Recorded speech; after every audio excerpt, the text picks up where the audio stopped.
The 2018 Atlanta Press Club Loudermilk Young Debate Series. Brought to you from the studios of Georgia Public Broadcasting.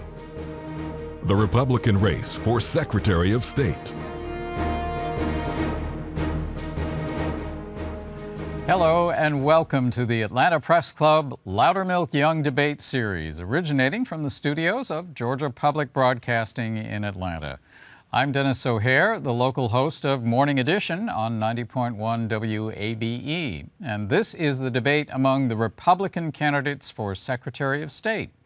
So let's meet them, and they are, in alphabetical order, Buzz Brockway, who's a state representative for the 102nd District in Gwinnett County, which covers parts of Lawrenceville and Sewanee. David Belisle is a former mayor of Alpharetta who runs a small business as a real estate attorney and formerly practiced corporate and real estate law. Josh McCoon is a small business owner and attorney with a background in election law. He's also a state senator from Columbus. And Brad Raffensperger is CEO and owner of Tendon Systems, LLC, which is a specialty contracting and engineering design firm, and he is also a state representative from Johns Creek. So let's meet our panelists. Giovanna Durpick is a political reporter with CBS 46, and Maggie Lee is a freelance reporter covering state politics in Georgia. Now let's get started. And if you want to know the rules for today's debate, you can find them on the Atlanta Press Club website, atlantapressclub.org. To start the debate, each candidate will be asked one question by one of our panelists. And Maggie Lee, you get the first question to Buzz Brockway. Sure, Representative Brockway. I wanted to talk about one of the most talked about election bills this year in the legislature was Senate Bill 363 that proposed allowing counties to choose one Saturday or one Sunday, but not both for early voting. Gwinnett County itself was against that. They have long voting lines. They wanted to have more voting days. You carried that bill in the House. What's your response to critics of that bill?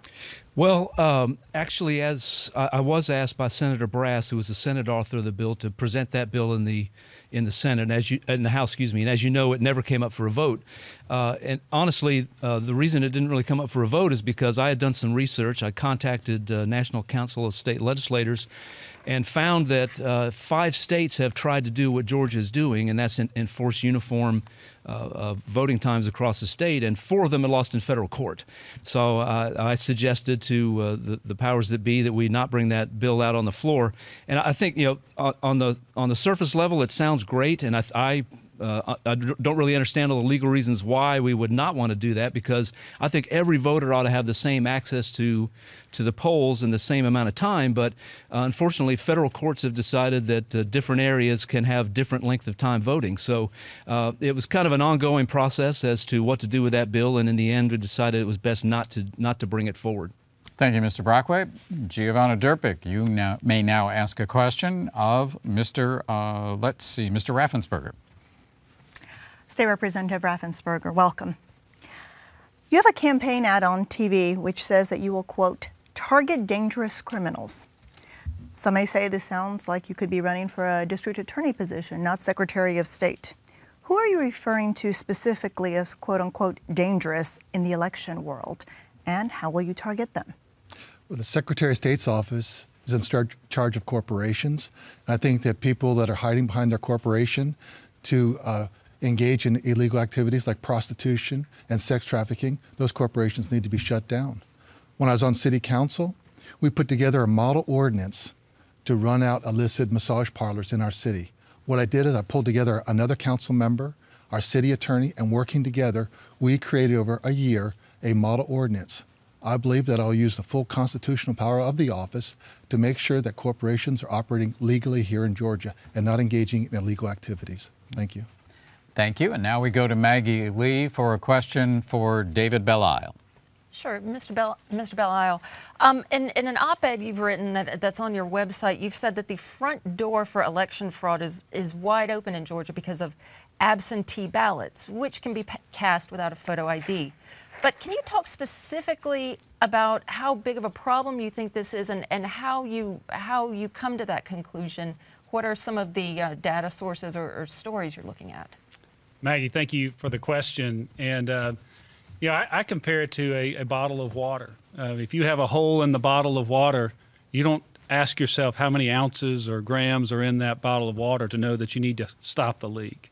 And when it comes to voting and voter fraud, the biggest opportunity for voter fraud is the absentee ballot. We all know that when you go to vote, either on election day or in early voting, you show your photo ID, and we're proud of that in the state of Georgia, and we should be. But right now, when it comes to the absentee ballot, you don't need a photo ID, you don't need a witness, you don't need a notary, or even an excuse. All you need is somebody's address and somebody's stamp, and that needs to stop. So I will make that a priority to bring a photo ID requirement to the absentee ballot. Thank you, Mr. Belisle. Giovanna Durpick gets the final question to Josh McCoon. State Senator Josh McCoon, welcome. On your campaign website, you say that you will stand strong for, quote unquote, all citizens. But then you go on to say that you'll put a, quote, an end to the liberal attack on the sanctity of our ballot box. How can people believe that you're going to be inclusive and will not allow political manipulation or influence to guide your decisions, especially when you've been such a vocal proponent of religious liberty legislation? Well, I think what's important in the Secretary of State's office is to safeguard the integrity of our electoral process. I don't really care if you're on the left or the right. We've got to have confidence in the outcome of our elections. There are folks on the left that have argued there's been interference with our electoral process as recently as the last presidential election. There are folks on the right that have criticisms of our electoral process as well. And as an attorney with a background in election law, I feel I'm uniquely qualified to solve the problems around securing the integrity of our elections process so that everyone can have confidence in the results of those elections, because that's fundamentally what our state government or our federal government rest upon, is that the public is confident that their votes are being accurately cast and counted and that the will of the people through the electoral process is being expressed. And that's what I intend to do as the next Secretary of State. But you specifically call out liberal attacks. Yes, I think there are definitely people who are trying to make it easier to cheat within our process, whether it's people that are pushing for same-day registration, which makes it a nightmare for local elections officials to safely administer an election, whether it's our current absentee ballot process, which desperately needs to be revised. There are several issues. The voting machines that we're using that people have serious concerns about. All of those issues need to be addressed so that everyone can have confidence in the result of our elections. Thank you, and we'll pick up on that system in just a moment. But for those of us just joining us, this is the debate between the Republican candidates for Secretary of State. And we'll now go back to the panel to ask questions of the candidate. I believe that's different section here. Sorry about this. The candidates will now ask a question of an opponent of his choice. Each candidate will have 30 seconds to ask the question, 60 seconds to respond, and 30 seconds for a rebuttal. And by random selection, Josh McCoon, you have the first question to one of your opponents. Thank you. My question is for Representative Brockway. Representative, as you know, we have a very large military population in our state, both active, retired, and their families.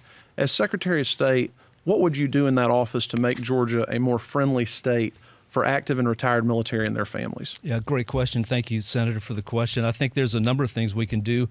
There's a lot of federal law that deals with this, so obviously we need to enforce that. But I think most importantly, we can offer overseas and military voters the opportunity to vote by preferential voting, and that would allow them to express their choices at one time. They can rank the candidates that they like best, and then that would ensure that that all their preferences are included in the elections process, and it would allow us here in Georgia to shorten our runoff time and have this not have this painful 2-month runoff that we have currently in Georgia. So I think that those are things we can do. We can also be very proactive and make sure that we're reaching out to all our military personnel who are overseas, as well as other Georgians who are abroad, and be more proactive in reaching out to them and keeping them informed of the elections process as we move forward. There's some other states who do things like that, text messaging, emails, and things like that to help keep voters,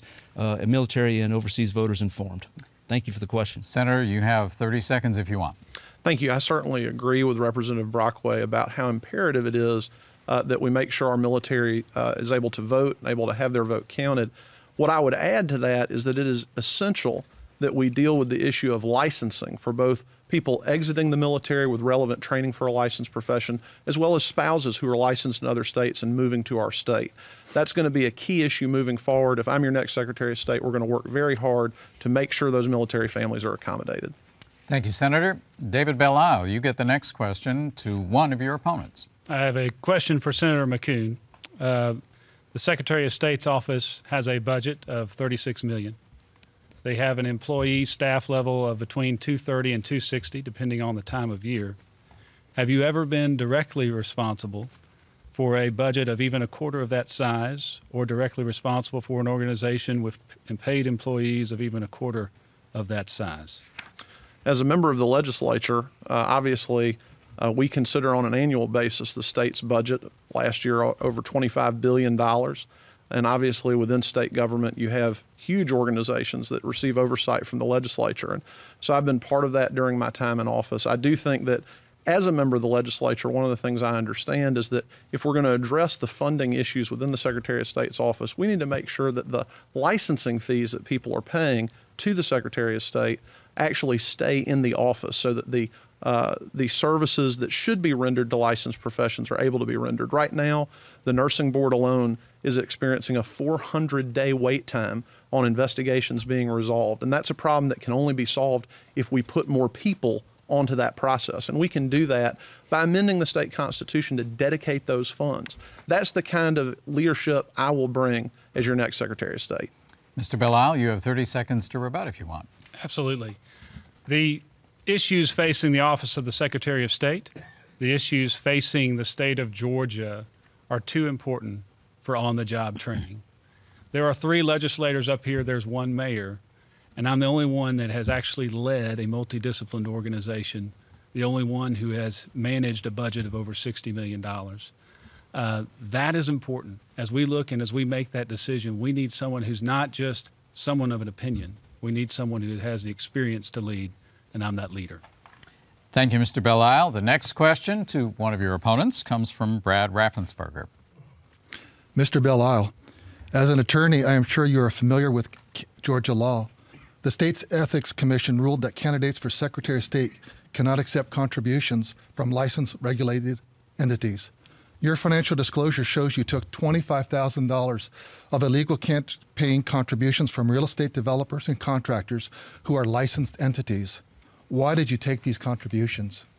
It's my opinion that those contributions are legal, and we've abided by all ethics laws. That's the extent of your answer? Mr. Raffensperger, you have 30 seconds to rebut if you want. Well, there's an opinion from former Attorney General that goes back to 1998. I suggest that our attorney on the stage with us today would go ahead and research that. And when you find that they are illegal, will you commit to returning those funds immediately? Okay. You only get to ask one question, so you can answer that or not, Mr. Belle-Isle, if you want. I'll decline. All right, thank you. Buzz Brockway has the final question to one of your opponents. Well, I'll ask this to my colleague in the House, Representative Raffensperger, since he hasn't gotten a question yet. But my question really is this. If you could take a moment and explain how you became a conservative Republican. What was the thought process behind that? What events in your life led you to become a member of the Republican Party? Thank you for your question. I've probably been a conservative all my life. I've always had an entrepreneurial spirit, working part-time, finding how I can make money as a teenager. And then actually my dad got transferred to Toronto, Ontario, Canada when I was 10 years old, and we grew up in a very liberal place, and I just realized I didn't share that worldview. I just believed in opportunity, hard work, and that's why we moved back as soon as I graduated from university with my Canadian wife, Tricia, and she's now an American, but wanted to engage in the American, free market system. So our first business was a daycare center in Lilburn, Georgia, and we built that up to 174 kids. Then went out my own and with a partner actually, and now I'm out my own, but we built our business up to about 200 employees, and we do over $35 million a year. So I actually run a complex organization today, so I don't need any on-the-job training for Secretary of State. And I just believe in America, and I believe in the free market system. Thank you for your question. Mr. Brockway, 30 seconds. Thank you for the answer, Representative. And I just as I've gone throughout this campaign, my respect for these three gentlemen has grown. We're one of the few races, maybe until today, that has had a very vigorous debate on the important issues, and my respect for these gentlemen has grown. I, too, have been a lifelong conservative. I first started learning about conservative politics when I was a teenager, when my uncle gave me a subscription to National Review magazine. So kind of a nerdy guy, and I sat around reading National Review as a teenager and watching firing lines. So thank you. Thanks very much. And if you are just joining us, this is the debate among the Republican candidates for Secretary of State. Now, we'll now go back to the panel to ask questions to the candidate of her choice until we run out of time. And as a point of moderator privilege, I may also ask questions of the candidates. I'll also determine when a rebuttal is appropriate. And I'm going to take that privilege right now and ask a basic question of all four of you. We'll go in reverse order from what we did just now with the questions among you. Buzz Brockway, first to you, but this is addressed to you all. Of course, there's a state commission now looking into the system we use currently for verifying votes, for counting votes, and for casting votes. How would you change that? Specifically, to what type of system would you go? And secondly, how would you get it funded? Yeah, great question. What we would do, what I would like to see Georgia do, is what 70% of the country does, and that is folks who need assistance use a touchscreen machine that then would produce a ballot that they could look at and confirm and then insert into a scanner. But most voters vote on a paper ballot where they hand mark it and then feed it into a scanner. So that's the system I think that's most cost effective and what we need to do here in Georgia.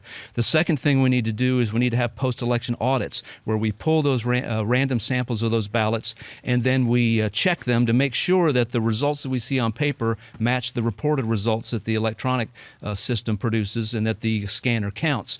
And I think if we do that, we can restore trust in elections. How we get it funded? First of all, we need to, the legislature is going to have to fund this. And I think this year we had some bills that have drawn very much attention to this. I think most of the legislature on both sides, on both houses, understands how crucially important this is. So I think we can get it funded. All right. Mr. Raffensperger, same question to you. This last session, we had 3 bills for updating the voting machines. Those machines were put into service in 2002, and they need to be upgraded. When you think that the iPhone's only been around for 10 years and how many upgrades it's had. In the city of Conyers, they used new voting technology. I'm not saying that's the one we would use, but it had a system that looked electronic on the front end, and you could pick your selections, and then you press the button. It was not to cast your ballot, it was to print the ballot. You then could print the ballot, look at it, and then you went to an optical scanner and ran it through the optical scanner. As an engineer and the only engineer in this race, I'm going to be looking at a system that really increases process flow. Because you talked about earlier as a question about lines. And if we can have a system that's more efficient and move people more quickly through, that would be tremendous. Also, it would allow the new system that they used in Conyers would be much quicker for early votes and would count them a lot quicker. Thank you. Thank you, Mr. Raffensperger. David Belle-Isle. Right now, when we vote and we push that cast ballot button, we by faith believe that our vote will be counted just the way we made it. I think that's a mistake. And so I do think we need to move to a new system. The system I support is one similar to what's been talked about, but essentially where after showing your photo ID, you'd be given essentially a piece of cardstock or paper. You would submit it into the voting machine. You'd vote electronically just like you do now. But when you hit cast ballot, it would print out. And without the use of any barcode, it would just allow the voter to visually verify that their vote is just as they made it. You would then put that into a second machine, which would scan that as of the day of the election and make a second electronic copy and also store that physical copy. And then what I would do is I would store each of those 2 electronic copies on 2 separate closed-circuit databases, and then also keep the paper copies so that we could have post-election audits. In terms of funding, absolutely, we've got to go to the state legislature. It's a hat-in-hand position, but that's why you need someone who knows how to lead beyond their organization. Thank you. And Senator McComb, it's your turn. I think there are 3 guidestones here that you have to follow. One is it's got to be an open and competitively bid process. We're talking about millions of dollars of taxpayer money. It's got to be a process that is heavily engaged with the local elections officials because they're the ones that ultimately run this process and will be educating the public. But we need a system that incorporates both a touchscreen element to prevent overvoting and undervoting, people missing a race or people voting for multiple people in a race. It really solves that problem. But having the paper ballot that can be read and verified by a voter is also essential. It's essential for their confidence in the process, but frankly, it's essential for a recount. You know, when we had the Atlanta mayor's race last December, you couldn't really get a true recount. You just ran these machines a second time. If you have a paper backup, you can get a true recount for those close elections. That's what will increase confidence in the process, the touchscreen interface with a paper ballot at the end of the process. Thank you very much. And now our panel of journalists will direct questions to the candidates. Maggie Lee, you get the first one. Sure. I'll ask a question to Representative Brockway. This office, Secretary of State, a lot of it is frankly administrative, being the state's top election officer, administering licenses. There's a lot of it is not necessarily, doesn't necessarily involve policy decisions with a partisan lean. But what's the role of partisan leanings in an office that's so administrative? How do you reassure folks on the other side of the aisle about the integrity of the voting process when, you know, in this office, you're a person with an R after their name? Yeah, it's a great question, and it's crucially important, I believe, that the Secretary of State be a person you can trust. You mentioned that it's sort of a bureaucratic job, and I'm kind of a nerdy guy, so I think that I went to Georgia Tech. That kind of stamps my nerdy credentials. But I think you need somebody who's focused on the job, not somebody who is looking to the future and saying, I'm going to sit here for a couple years until another office opens up that I really want to run for. You need somebody who cares very much about this job, and trust is so important in politics. This week I announced that I've got support of 70 of my House colleagues. They're letting people know that they trust me and that they have worked with me, that I'm a person who can get the job done. You're right, this shouldn't really be an excessively partisan job. You're going to have the trust of people on the other side of the aisle, or else you're going to have a rough ride as Secretary of State. You're going to find yourself in court, and you're going to find yourself in the newspaper all the time in controversy. So I'll avoid that. Thanks very much. Giovanna Durpick has the next question. Former Mayor Belle Isle, have you ever attended a state elections board meeting? And if so, what was your takeaway? I have not.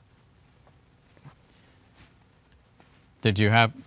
So as far as on-the-job training for people who feel that it's important that somebody is familiar with what the state elections board system does, how would you reassure them? Well, I think there's more to the job than the State Board of Elections meeting. That's certainly a big part of it. But there's a lot going on: professional licensing, securities, corporations, elections, and also there's a leadership side to this. And that oftentimes when we get in these debates, everything gets framed around those direct responsibilities. But I'll point out that what a mayor knows is it's not just public safety, engineering, public works, roads when they're running the city. You also have to chart the course. And that's the experience that I'll bring to the Secretary of State's office. Thank you. Maggie Lee has the next question. Sure. A question for Senator McCoon. As Secretary of State, how would you see yourself working with the federal government, with the Department of Homeland Security, or with any future, with the current administration or any future administration? How do you feel about cooperation with the federal government on elections? Well, I think it's imperative to work with federal agencies. But it's also imperative to work with our Congress and with our president where we think that there are federal policies that need to be changed. Gwinnett County alone is spending over $750,000 a year printing their ballots in different languages and offering translators at the polls. Part of the reason for that has to do with a federal law that, in my opinion, is a massive unfunded mandate on this state and on county and local governments. And so it would certainly be my intention as Secretary of State to reach out to the Trump administration, to reach out to members of Congress who agree that we need to end that kind of massive unfunded mandate on Georgians, on local governments in Georgia, and on the administration of elections in our state. All right, and we're very short of time here. Time for one more question. I'm going to ask it of Mr. Raffensperger because you haven't had one in this round. There was controversy when the commission that President Trump put together on voter fraud asked states, including Georgia, for voter data. Obviously that particular commission has not gone very far, But in the future, what kinds of data would you feel comfortable turning over to any administration should they ask for it? I understand why they ask for that information, but historically, elections have been done at the state level, and I think that our private confidential voter information needs to stay within the Secretary of State's office. The Social Security numbers that are in the database now are encrypted and only show the last 4 numbers. I would not release all the information. In this day of hacking, I'm just worried and concerned that you could have identity theft or hacking or other issues. I do want to cooperate, but I also want to make sure that Georgia is a state and is in charge of its own elections, just like all the other states are. So I would not release information like everyone's Social Security numbers. That's just, I think, too dangerous at this present day and time. All right. Thank you. And that's all the time we have for questions. Each candidate now has 60 seconds for a closing statement, and we start with Josh McCoon. Well, thank you so much to the Atlanta Press Club and to Georgia Public Broadcasting for this opportunity to discuss the important issues around this race. My name is Josh McCoon. I want to be your next Secretary of State. I think the next Secretary of State needs to be an attorney with an election law background who understands how elections administration works and can walk into the job on day one and do the job. I think that that's why Insurance Commissioner Ralph Hudgens, Public Service Commissioner Tim Echols, and 22 members of the Georgia State Senate and my good friend, former President Pro Tem Eric Johnson from Savannah, have endorsed my candidacy for Secretary of State. They understand how important this job is. Frankly, they understand how competitive the general election for this job is going to be. Obviously, we're here today talking about the Republican primary. You want the Republican nominee to be someone who can win in November, who has a true statewide organization. I check all those boxes. I'm ready for the job. I'm ready to win in November, and I'm going to honor the commitments I make to you today and as this campaign goes forward. Josh McCoon to be your next Secretary of State. And now it's Representative Raffensperger's turn. I believe we need a nominee who's already proven that they can run an organization with a $30 million budget, and I do that daily with my company. Also an organization such as the Secretary of State's office with over 200 employees, and my company right now has over 150. So I won't need on-the-job training on how to run a corporation of that size. I'm the only candidate on the stage that has a 100% rating from the Faith and Freedom Coalition of Georgia.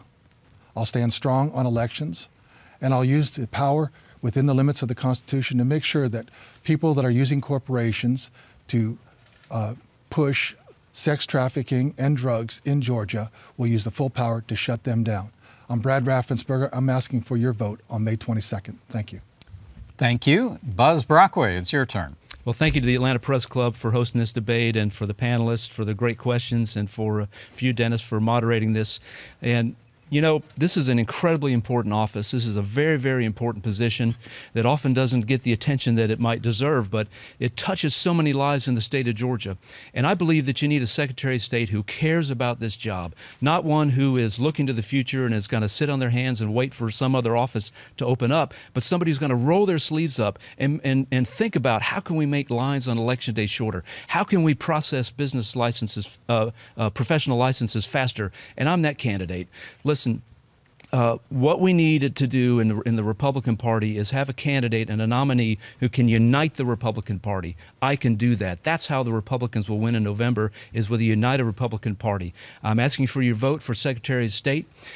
You can find my website at voteforbuzz.com. I'm on Instagram and Twitter at Buzz Brockway, and I'm on Facebook at Vote for Buzz, and I ask for your vote in the May 22nd primary. Thank you. Thank you. David Belle-Isle has the last closing statement. Well, also want to extend my thanks and my gratitude to both the Atlanta Press Club and the panel. We have been campaigning for a year, and everything that we've been talking about, everything that we've been campaigning on falls on 2 objectives. And those objectives are to defeat voter fraud and champion Georgia jobs. On May 22nd, you're going to have 4 choices. You're going to have 3 legislators, and you're going to have a mayor. But I'm the only one who will be ready on day one to run a multidisciplined organization. The only one who will be ready on day one to lead leaders, to accomplish goals, not just within the organization, but beyond the organization, because I have. And I'm the only one who will be ready to lead and grow an industry because I have. As Alpharetta's mayor, we grew Alpharetta to over 640 technology companies and over 100,000 jobs. We can do that for Georgia. Records matter. Leadership matters. David Belle-Isle, I would love to earn your vote on May 22nd. Thank you very much. And that concludes our debate. Now, we'd like to remind voters that the primary elections will be held on Tuesday, May 22nd, and early voting is already going on. Our thanks to the candidates and to our panel of journalists. And we'd also like to thank the Atlanta Press Club for arranging today's debate. You can find more information about the Atlanta Press Club and all of the debates they're going to host this primary election season by visiting atlantapressclub.org. This debate will be archived there and on Georgia Public Broadcasting's website, gpb.org. Stay tuned now for the Republican primary debate for state school superintendent. I'm Dennis O'Hare. Thank you so much for joining us for the Atlanta Press Club Louder Milk Young debate series.